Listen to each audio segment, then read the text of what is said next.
truth that they still have the same emissions. Joe? Okay, address the answer to them, but this is more philosophical and maybe political. If you could kind of generalize why this particular problem is a manifestation of deeper cultural, social, and political problems in our society, if you could, from your perspective. The reason why I think a lot of these facilities are proposed is, and why there's some of the positive alternatives that I've suggested don't happen, is for two reasons.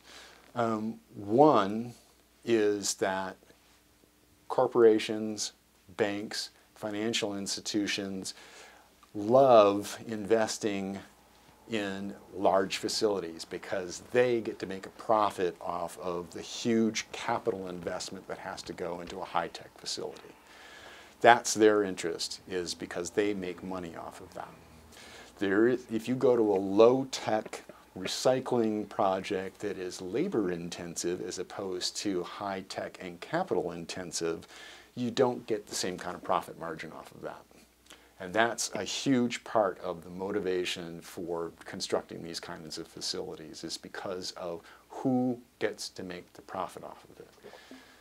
Is it going to be a lot of people who get a job out of sorting and processing those recyclables, or is it going to be a corporation that gets to, and the financial institutions in particular, Wall Street, that loves these bond issues where they can basically take public resources and transfer them to private pockets?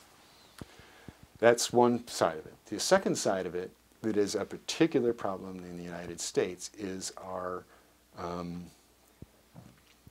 obsession with consumption. We consume huge amounts of resources, and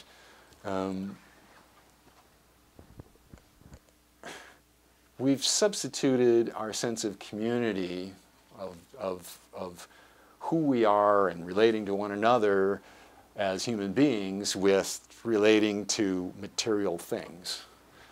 And so people relate to one another in terms of keeping up with the Joneses. It's like, well, hi, how do you do? I've got a bigger car than you do, you know.